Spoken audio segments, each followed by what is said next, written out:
I was having your boy Rico from Street Scores, and this is basically a Rico report because this is very loaded. All of this is information that came out either today or yesterday. Well, many of y'all are probably, by the time I'm done recording and editing this, it will technically be Saturday. So yesterday and the day before that, a lot of information to go through. First of all, it looks like Sam Howell will probably end up starting against the 49ers anyway after Jacoby Brissett has a new injury that's popped up out of absolutely nowhere. Of course, we got to dive into all of that and like how crazy Ron Rivera looks right now, how crazy Eric Bieniemy looks right now, how this is going to affect Sam Howell long term, mentally, and all of that type of stuff. Just another contradiction on Ron Rivera. But at the same time, it's like this is kind of unpredictable. It's not necessarily his fault in one way, but a lot of other ways it's definitely his fault. Also, Jamin Davis and Benjamin St-Juste are now a part of the DeShazer Everett lawsuit. So Jamin Davis has two different situations where he's been reportedly speeding, like two completely different situations, both very bad. We already had this 5th-year option situation coming up. I already know they're not gonna pick that up, the next regime, just in general. But with those two situations,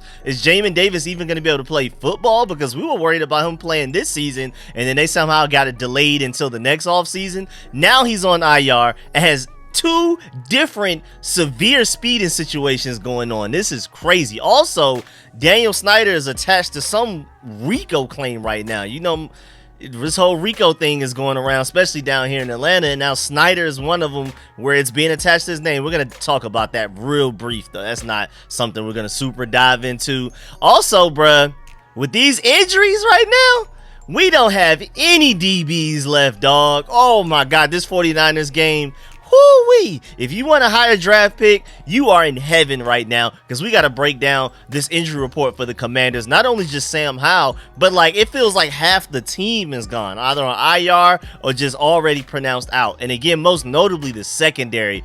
None of the starters are there. If you're not counting Emmanuel Forbes, who's barely been getting snaps and only comes in when somebody else gets hurt, we have no starters at corner right now. It's crazy. So we're going to dive into all that and more. But before we do, make sure you stiff arm that like button, stiff arm the subscription button, and stiff arm the bell next to that subscription button so you get a notification each and every time I release an informative opinion video just like this one. I will be very busy New Year's Eve, so I will not be able to live stream during this upcoming 49ers game that I will be talking about, and we'll do like a small preview of it today. I have a really instant stat on Christian McCaffrey and why this could get very ugly, and so much other content. Again, that video that I'm very excited to make for y'all, that I've done a lot of research for and things like that, that is still on the way as well. I'll probably do that video on Sunday, maybe during the day or something like, or maybe Saturday. We'll see. Within these next 2 days, I'm gonna try to go ahead and get that video done because I'm really excited about it. So stay tuned. And without further ado, let's go ahead and get to this video right here. Let's get it.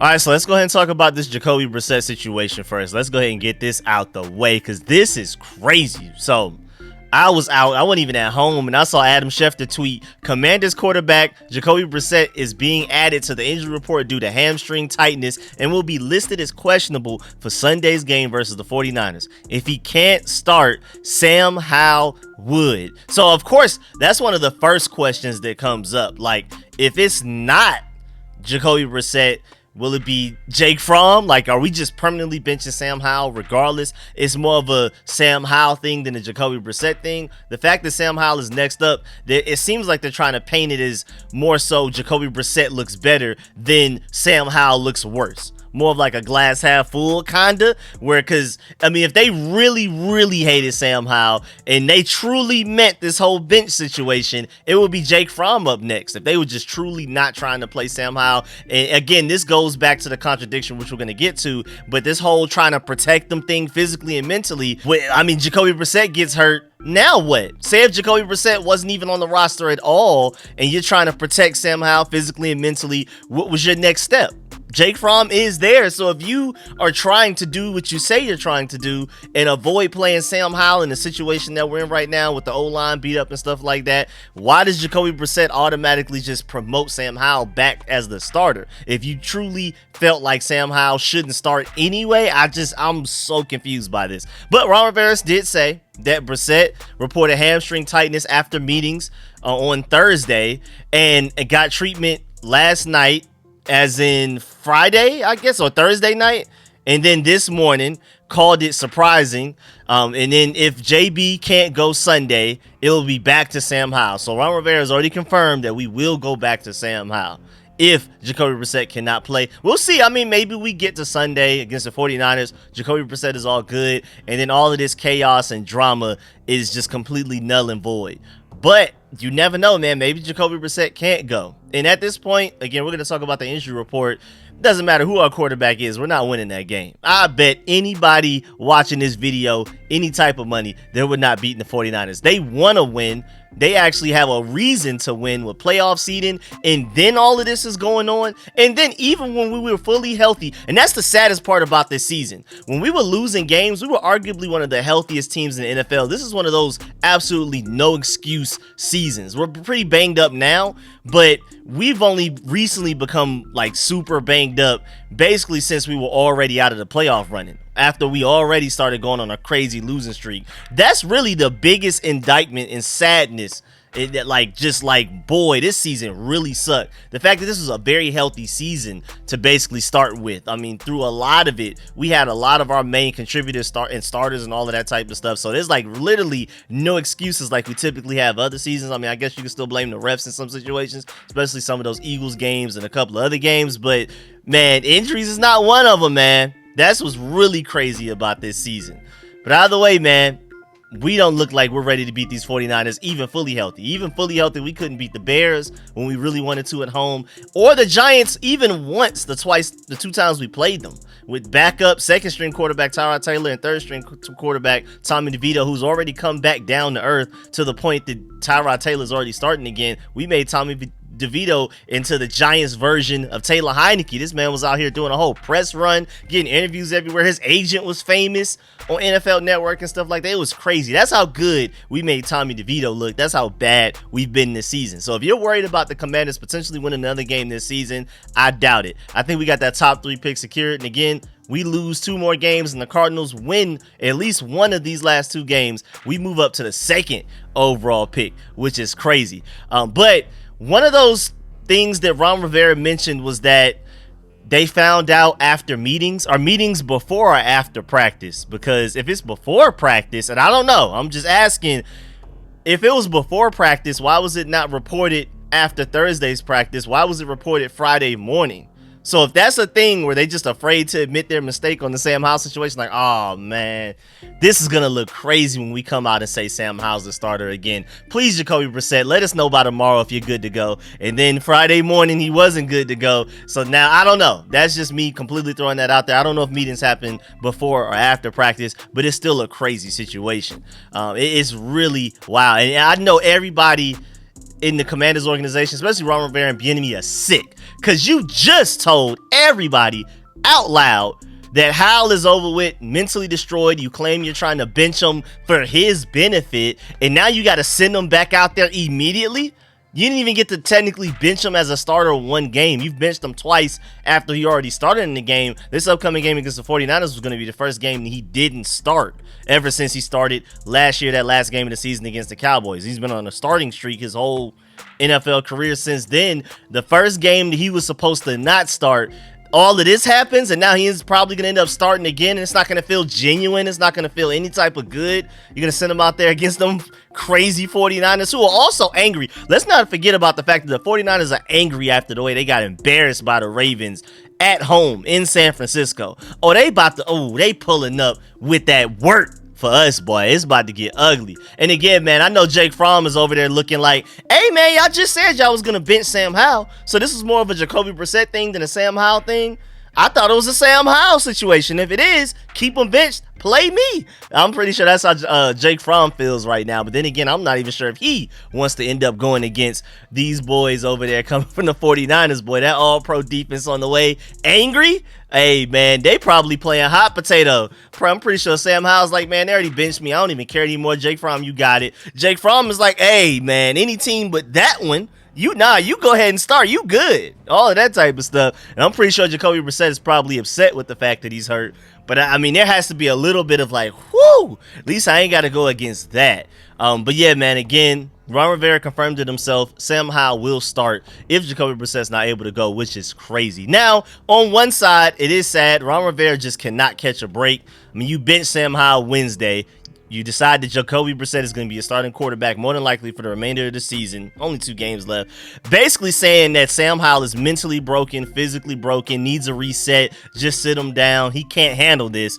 And then Brissett just somehow has hamstring tightness out of nowhere. I know he looks old, but now it sounds like he's physically older than I even thought he was. Like, golly. So now we got to go back to Sam Howell. So, hey, I'm not going to lie. Ron Rivera has had quite a bit of bad luck. A lot of things have been his fault, but he's also had a lot of bad luck. But on the other hand, this just perfectly sums up Ron Rivera and his quarterback decision making. This literally sums up his tenure for the Commanders, for the Burgundy and Gold Washington football team, whatever you want to call us. This is literally all of that just wrapped up into one situation. This is just a complete, this like situation is the logo of the Ron Rivera era. I think it's absolutely hilarious. Again, there's a little bit of bad luck here, but there's also a lot of this is your fault, dog. You did this to yourself, my boy. It's all on you. Now, speaking of Sam Howell, Eric Bieniemy spoke on Sam Howell in his press conference on Thursday. And when he was talking about Sam Howell, he said, quote, he just didn't play well. And unfortunately, that happens. It's not like anything you can put your finger on, unquote. And I thought that was really interesting because when you say you couldn't put your finger on it, what does that mean? Like, I'm just like, that's your synopsis of Sam Howell. You don't know why he's been bad. He's just been bad. And you as the guy closest to him, the QB developer, the offensive coordinator, the guy that's designing the offense around said quarterback, the guy that's calling plays for said quarterback, and you don't know what's going on. That sounds crazy, but at the same time, I think Eric Bieniemy's just trying to do Sam Howell a favor and not throw him under the bus even worse than he's already been. I think he's basically just trying to say, like, I know it's wrong, but I'm just not going to tell you. I'm just going to act like, hey, man, get mad at me. Throw the arrows at me, but this guy already has enough arrows in his back. He doesn't deserve any more. So when in doubt, be mad at me, question me, because he doesn't deserve it even worse than he's already getting it. I'm pretty sure Eric Bieniemy knows exactly where Sam Howell is going wrong every specific way, but he just doesn't want to throw that out there for people to use as a headline to talk about, for other teams that may be looking at getting Sam Howell from us. If we cut him, he clears waivers or whatever happens. Somebody try to claim him off waivers, and they'll be like, well, your offensive coordinator, anybody that could have your back said this about you. So that's a really bad look type of situation. So I guess shouts out Eric Bieniemy for that. We'll see it, but you just gotta don't word it like that ever again. You gotta refrain from wording it like that ever again. I can't put my finger on it sounds crazy. Like, that just sounds like incompetence, honestly, on your part, but I really feel like that's not what he means. Now, moving on to the injury report, let's go ahead and get this out the way. Cornerback Kendall Fuller, out. Benjamin St-Juste, out. Another corner. Safety Percy Butler, out. Center Tyler Larson, out once again. Left tackle Charles Leno, out once again. It's ugly, man. And then questionable Andrew Wiley, who got hurt during last week's game against the Jets. He's questionable. Maybe he won't play. And Jacoby Brissett, this whole situation that we're talking about, maybe he doesn't play. This is very ugly. So let's just talk about the secondary situation alone. With Kendall Fuller, Benjamin St-Juste, and Percy Butler out, that means your starting 2 corners, your starters, not rotation, your starters are Emmanuel Forbes, who literally didn't play until he didn't play a single snap until Benjamin St-Juste got hurt against the Jets. In the week before that, he only played 6 naturally with Benjamin St-Juste, Kendall Fuller, everybody fully healthy. That's insane. And then Tariq Castro-Fields opposite of him.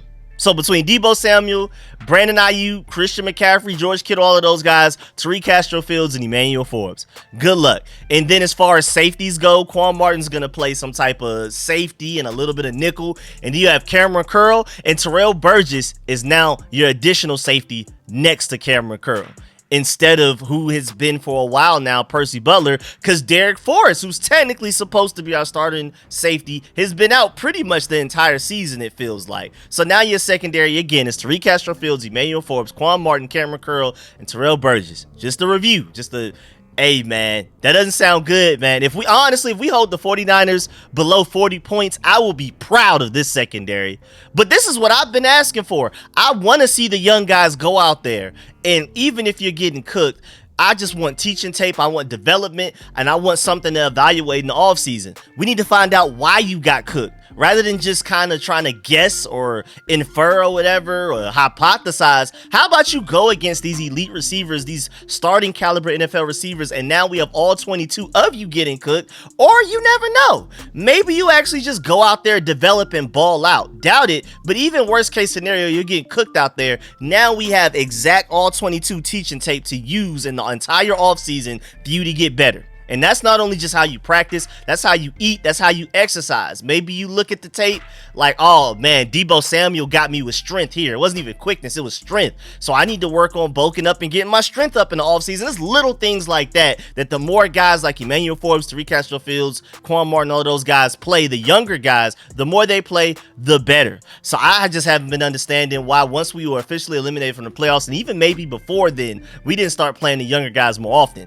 I mean, again, the contradiction that we cut Danny Johnson, who was a solid, arguably starter in the secondary, veteran at the very least, to bring in Kiyu Blue Kelly, and then at this, so you made your secondary worse, and then you're showing that you're sending this message that, okay, we're trying to move the veterans out the way to see what these young guys got for the next regime. We're gonna do the next regime a favor. But then at the same time, Emmanuel Forbes plays 6 snaps one game and then doesn't play a single snap until Benjamin St-Juste gets hurt the next game. I just don't understand the contradiction. Ron Rivera, again, it's making me super upset with him. Livid. I just don't understand that part. Just go ahead and throw all of the young guys out there, man. But again, not even about to sit here and dream like this young secondary is about to go out there and do their thing. Again, my point is evaluation and development. Let's get some teaching tape, whether they get cooked or not. But it's quite likely that they do. Again, just like the 49ers defense, the team as a whole, Brock Purdy is looking to get some get back. And after that, 4 interception game he had against the Ravens, and then Sam Darnold came in and threw another one. That boy seeing ghosts no matter where he goes. That wasn't just a New York thing. Boy, hey man, Brock, I wouldn't be surprised if Brock Purdy's right back in that MVP race after this game coming up, boy. I'm telling you, that boy about to be ahead of Lamar Jackson after the numbers he about to put up against us, man. Kyle Shanahan about to do us filthy. It's a revenge game for him. I mean, we've already played them several times since, but the real revenge game is Chase Young. That boy Chase Young about to put together a 3-sack performance, especially since we have all of these offensive line injuries as well. Charles Leno, your starting left tackle, is out, and a lot of people prefer Cornelius Lucas over him anyway, especially the way that Cornelius Lucas started and played against the Falcons a few weeks ago when Charles Leno was out with a really tragic situation. But you got Cornelius Lucas as your starting left tackle, and I believe Trent Scott is potentially your starting right tackle if Andrew Wiley is too banged up to go. This is crazy, man. Samuel Cosmi is your only real good offensive lineman certified. I like Sadiq Charles and Chris Paul, but they're rotating in and out to see who's the best, and that's just something for the next regime to have to make a decision on moving forward. And then Tyler Larson is also hurt. He's supposed to be a backup center, but Nick Gates was so bad that Tyler Larson looked like the better starter. Now even he's gone, so we're back to Nick Gates, and I wouldn't be surprised if he's getting pushed into whoever the starting quarterback's lap most of the game. So it's about to get real ugly, man. It's about to get real. I'm scared. I'm honestly scared for these guys, but I'm happy at the very least, no matter what, Emmanuel Forbes has to play. Why is your first round pick not playing if he's not hurt? I'm just not, man. Ron Rivera, hey man, we got to run 15 for this Emmanuel Forbes situation. First of all, to pick him, and then second of all, to bench him and to keep not playing him in games that don't matter. Why? For what? So I'm happy that Emmanuel Forbes is like forced to play now. You can't throw anybody else out there. You super hating if you don't throw Emmanuel Forbes out there with Kendall Fuller and Benjamin St-Juste hurt. Like, come on, dog. You can't even hide him at that point. And I mean, just looking at the injury report on the 49ers side, Eric Armstead is out. Jai Ayer Brown is out. Ross Dwelly is out, Jawan Jennings is out, and Jalen Moore is also out. So they have some significant injuries as well. And then questionable, you have Aaron Banks, Demetrius Flanagan fouls, Danny Gray, Jordan Mason, and Ambry Thomas, man. All of those guys are limited, but everybody else full go, good to go. Even the guys that are on an injury report, like Trent Williams, he's good to go. He's back. Because I saw him on the sideline against the Ravens game. I don't know if he was out the entire game or if he got hurt during it, but Trent Williams is good to go. Deebo Samuel's good to go. Elijah Mitchell, Brock Purdy, Javon Hargrave, Dre Greenlaw, Oren Burks, they're good to go, boy. They loaded. They're fully loaded. They're not fully loaded, but hey, man, the 49ers, a lot of their problems have been injuries the past couple of years, and this is arguably the healthiest they've been going into January. So, hey, man, shouts out to them.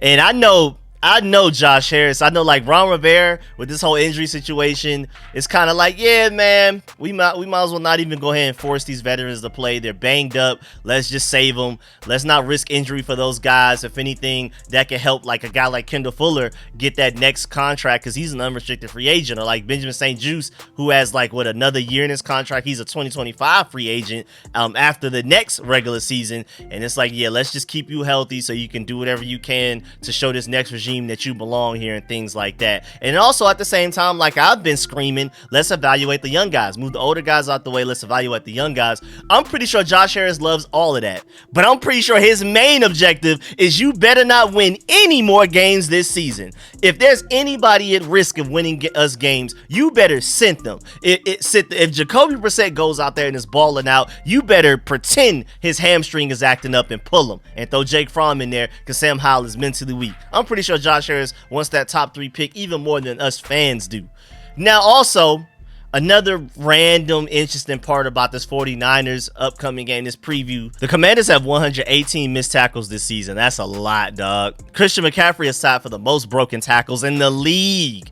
So this is about to get real ugly real fast. Again, Jamin Davis is, even on top of all of the legal stuff we're about to talk about soon, he's on IR right now. So you have Cody Barton, who has only played like half the season due to injuries, David Mayo, who was banged up recently, and Khalid Hudson as your linebackers. And whew, Godspeed to dealing with Christian McCaffrey, Deebo Samuel, and all those guys. I mean, we had arguably our worst tackling performance against the Jets, and now we're about to go against an even better, more explosive, forced missed tackle offense in the 49ers. Oh, it's about to get ugly. Do you remember against the Jets last week?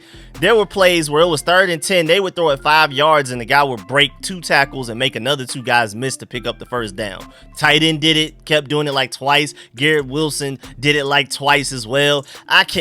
If y'all allowed that, y'all went for that against the Jets. Imagine what's going to happen against these 49ers. It's about to get real spooky out there.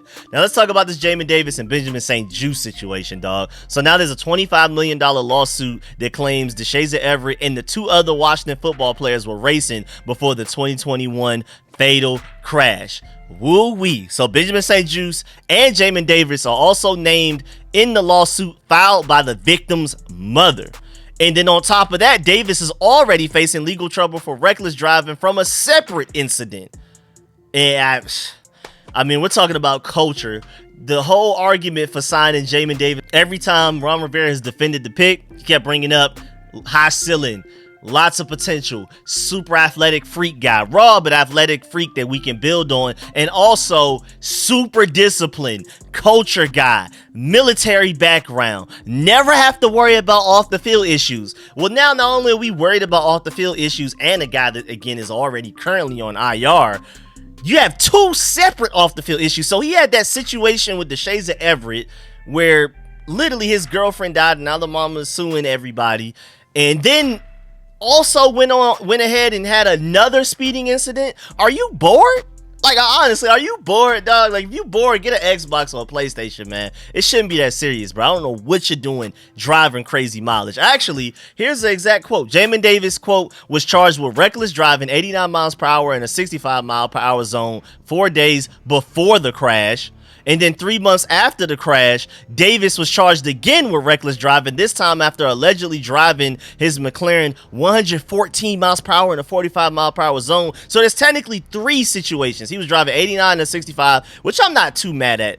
But to do that 4 days before the crash, that's a whole set. That's the second incident. And then the third one, 3 months later, he's driving 114 and 45. Bruh, you're bored. Yeah, but I don't know what happened to this whole disciplined military background, a guy we never have to worry about off the field. Clearly a guy you got to worry about off the field. This man is bored, dog. Somebody get this man a hobby. Because I just don't. I mean, that's just a different level of stupid to his speed in general. But especially after you get into a crash. And especially in an area like Virginia, where they got something called a Commonwealth, which I still don't exactly understand because I'm from Atlanta, so I don't know what's going on. But that sounds like they trying to throw the book at you and put you under the jail. The Commonwealth? They sound like they won't like you at all. They gonna give you the most time possible with something like that. Come on, dog, Jamin Davis. You gotta be smarter than that, man. You supposed to be able to read offenses, and you can't even... but I don't understand. But you're bored. Now moving on, just briefly, Dan Snyder's name is being mentioned with a RICO act right now. Robert Rothman, who sold his 15.16% stake in the Commanders to Snyder in 2021, has now sued Bank of America and associated businesses for breach of fiduciary duty, conspiracy, negligence, civil violations of the Racketeering Influence and Corrupt Organization Act, the RICO, and related claims.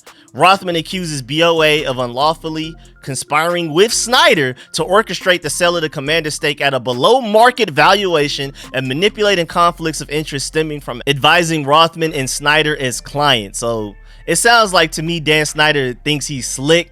He thought he can take that sale for a lower price than what it should have, basically to get Rothman's portion of the Commanders for less than what he should have actually paid for it by doing a whole bunch of manipulation and sneaky stuff behind the scenes is what it sounds like. So Dan Snyder, you're not low and you're not right, man. You're always up to something, dog. It's always something, man. We can run down the list of all of the bad things you've done since becoming the Commanders owner, but we'll be here all day. I'm not even about to dive into that. But now you got RICO attached to Dan Snyder, and you know, again, with me being from Atlanta, everybody's scared of that word right now. I'm ashamed to have it as my name at this point. I'm scared. Now moving on, before we get up out of here, shouts out to Tankathon for this. They have a whole breakdown of who we need to be rooting for the remainder of the season to make sure we at the very least keep a top 3 pick, but maybe even better, move up to another pick. So the Ravens beating the 49ers helped us out a lot. And then when it comes to week 17, this upcoming week, we need the Jets to beat the Browns. We need the Lions to beat the Cowboys, the Saints to beat the Buccaneers, the Dolphins to beat the Ravens, the Steelers to beat the Seahawks, the Chargers to beat the Broncos, and the Chiefs to beat the Bengals. Because when it comes to that tiebreaker specifically between us and the Patriots, because again, if we both lose out for the rest of the season, we'll have the same exact record, and we actually are the ones that beat the Patriots. But when it comes to draft pick order, strength of schedule matters more. So shouts out to Tankathon. They have a full breakdown of how the Patriots' strength of schedule can still be harder than ours. And when in doubt, if you have the easier strength of schedule and the same record as somebody who has a tougher strength of schedule, the easier strength of schedule is going to get the before pick, the earlier pick in the tiebreaker. Because they're basically, the logic is, dang, man, y'all got the same record, but your record was easier? Oh yeah, you deserve a higher pick than that other team, even if y'all have the same record situation. So we need those teams that I just laid out to win so that that Patriots strength of record stays strong. Let's go, man. And we need all opponents that the Commanders have played to lose as much as possible as well. We need Patriots opponents to win and Commanders opponents, the rest of our schedule, to lose, just to let you know. But yeah, man, that's the end of this video. Please get in the comment section. Let me know how you feel about everything discussed in this video. Please stiff arm that like button, stiff arm the subscription button, then stiff arm everything, the bell next to it. Make sure you hit the like button. Make sure you leave a comment, even if it's something short, like a little flame emoji or a what's up or whatever, man. Anything. I appreciate the engagement. It means the world to the channel. At the very least, leave a like on the way out. I really appreciate y'all. And of course, let me know how you feel about everything discussed in this video. Jacoby Brissett, Sam Howell, even Jake Fromm, the secondary, the offensive line versus the 49ers, Dan Snyder RICO situation, Benjamin St-Juste and Jamin Davis, specifically Jamin Davis, being complete idiots with this whole situation and how this may jeopardize their future.